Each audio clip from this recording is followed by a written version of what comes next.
National টিমে প্রত্যেকটা senior কাছ থেকে ধরেন কিছু না কিছু শিখতেছি। আমার বডি আলহামদুলিল্লাহ এখন আমি ফিল করতেছি ভালো। লিটন দাদা বাংলাদেশের বেস্ট ব্যাটসম্যানদের মধ্যে আমাদের দেশের একজন। আলহামদুলিল্লাহ ধরেন যে জিনিসটা চাইতেছিলাম ওই জিনিসটা হচ্ছে, এবং রংপুর রাইডার্সকে যে জিনিসটা আমার বেস্টটা দেওয়ার ওই জিনিসটা দিতে পারতেছি, তো আলহামদুলিল্লাহ ভালো লাগতেছে। যখন বল করেন মানে ব্যাটসম্যান যেই হোক না কেন, আমরা দেখেছি যে পেসটা খুবই খুবই মানে এগ্রেসিভ ভালো হচ্ছে, তখন মেন্টালি কি থাকে দেশি ব্যাটসম্যান হোক বিদেশি ব্যাটসম্যান হোক, মানে চিন্তা ভাবনা থাকে, মেন্টালি চিন্তা ভাবনা কি থাকে? চিন্তা ভাবনা দেশি বিদেশি এরকম মাথায় থাকে না, মাথায় থাকে যে ব্যাটসম্যান রিড করে এবং সিচুয়েশন কি ডিমান্ড করছে ওই জিনিসটা অ্যাডজাস্ট করে বোলিং করার চেষ্টা করতেছি। সিচুয়েশন মানে আপনার কি অন্য কোনো ভেরিয়েশন? অনেকে বলছেন পেস বাউন্স আপনার খুব পছন্দ, মানে অন্য কোনো ভেরিয়েশনে কাজ করেন কেন, অন্য কিছু চিন্তা করেন কেন? হ্যাঁ অবশ্যই, ধরেন ব্যাটসম্যান রিড বলতে সিচুয়েশন বোঝা বলতে ধরেন কোন ব্যাটসম্যানকে কোন সিচুয়েশন কিংবা ধরেন কোন ব্যাটসম্যান কোন সাইডে স্ট্রং, এইসব জিনিসগুলো ধরেন সিচুয়েশন কিংবা রিড করে বোলিং করা বলে। লাইভ অ্যানালাইসিসে আপনি দেখেন বা আগে থেকে ডিসকাস করে বললেন যে কোন ব্যাটসম্যান কোন দিকে ভালো খেলে বা কোন শটে স্ট্রং, এটা কি আপনি ভিডিও অ্যানালাইসিস হিসেবে কথা বলেন, দেখেন নাকি আপনি এসে ডিসাইড করেন? না অবশ্যই আগে টিম মিটিং এগুলো সব কিছু আলোচনা হয়, দেন ওই প্ল্যান থেকে ধরেন মাঠে এক্সিকিউট করা হয়।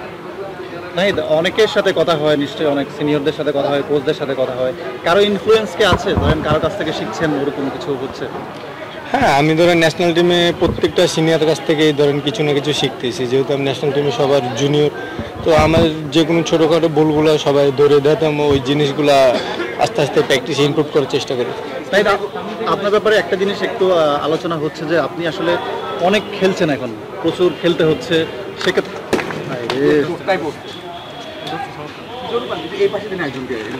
একটাই পাশে দেয় না,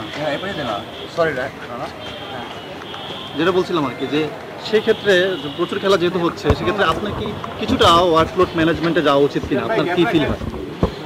আসলে একজন ক্রিকেটার ধরেন সবচেয়ে বড় অকলোডের বিষয়টা সে নিজে জানবো, তাই তার সে নিজের শরীর সে নিজে বুঝবে যে সে কখন ভালো আসে না। আমার বডি আলহামদুলিল্লাহ এখন আমি ফিল করতেছি ভালো, তো ধরুন টিম ম্যানেজমেন্ট রংপুর রাইডার্স আমাকে সাপোর্ট করতেছে, বিসিবির থেকে আমার খোঁজ খবর নিতেছে, ওভারঅল মিলে আলহামদুলিল্লাহ সব দিকে ভালো চলতেছে।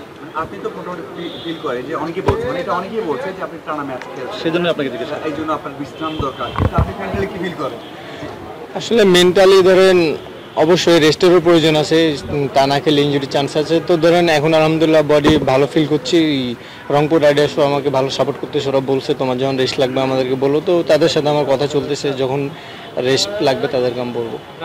মিকি আর্থারের সঙ্গে কাজ করছেন, অনেক নামি দামি কোচ, তার সঙ্গে কাজ করে আসলে কতখানি ভালো ফিল করছেন?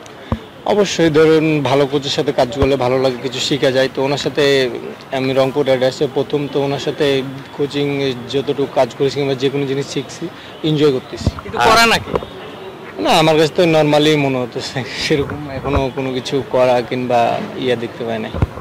প্রথমবারের মতো পিএসএল ডাক পেয়েছেন, আপনার দল ইফতেখার আহমেদ আছে, ওনার সাথে কোনো কথা হয়েছে কি পিএসএল? হ্যাঁ ওনার সাথে পিএসএল এর আগেই কথা হয়েছিল, তো উনি বলতেছিল যে আমাদের টিমে তোমাকে নেওয়ার কথা চলতেছে, তো তারপরে তো আমি যতটুকু জানি আমি বাবুরাজ ভাই টিমে আছি, আর ইফতিকার ভাই মনে হয় যত সম্ভব অন্য টিমে আছে, তো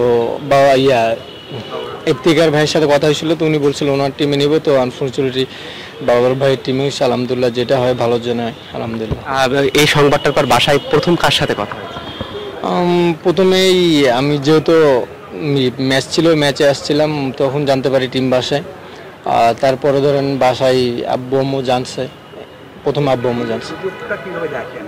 মানে বড়রা লিগ খেলবে, অনেক বড় তারকা থাকে, যদিও বিপিএল খেলছেন, অনেক ম্যাচ খেলেছেন, টেস্টে অনেক ভালো আপনার রেকর্ড আছে, কিন্তু এই ধরনের ফ্র্যাঞ্চাইজি লিগে খেলা হয়তো এটি খেললে আপনি অনেক জায়গায় খেলতে পারবেন, এই সুযোগটা কিভাবে দেখেন এবং সেখানে আপনার চ্যালেঞ্জ থাকে? অবশ্যই একটা সুযোগ ধরেন একটা প্লেয়ারের জন্য অনেক কিছু, ধরেন লাইফে অনেক কিছু চেঞ্জ করতে পারে, একটা ছোট সুযোগ অনেক কিছু চেঞ্জ করতে পারে, তো আমি এই জিনিসটা ধরেন বড় হিসেবে দেখতেছি, কারণ আমার লাইফে ধরেন প্রথম যে কোনো বাইরের দেশে ফ্র্যাঞ্চাইজি লিগে সুযোগ পাইছি, তো বড় হিসাবে দেখতেছি। না মানে ন্যাশনাল টিম হয় কি, মানে পার্টনারশিপ ভালো হয়েছেন অনেক, মানে যখন তাসকিন আছে, যখন আপনি থাকেন, সাথে মুস্তাফিজ থাকে, ভালো ব্যালেন্স হয়ে যায়, চ্যাম্পিয়ন্স ট্রফিতেও আপনারা থাকছেন, সো মনে হয় না যে আপনারা এক্সপিরিয়েন্স সাথে আপনাদের পেস সুইং কাটার আছে কম্বিনেশন, আপনার কি মনে হয় যে এটা খুব ভালো একটা কম্বিনেশন নিয়ে আপনারা ন্যাশনাল টিমে আসছিল ভালোভাবে? হ্যাঁ অবশ্যই, ধরেন ন্যাশনাল টিমে এক্সপিরিয়েন্স আছে, ইয়াং প্লেয়ার আছে, সবাই আছে, তো ওভারঅল মিলে সব কিছু ভালো হবে ইনশাল্লাহ। ক্যাপ্টেন ভালো চাকরি করতে পারে বড়দের কাছ থেকে। হ্যাঁ ইনশাল্লাহ।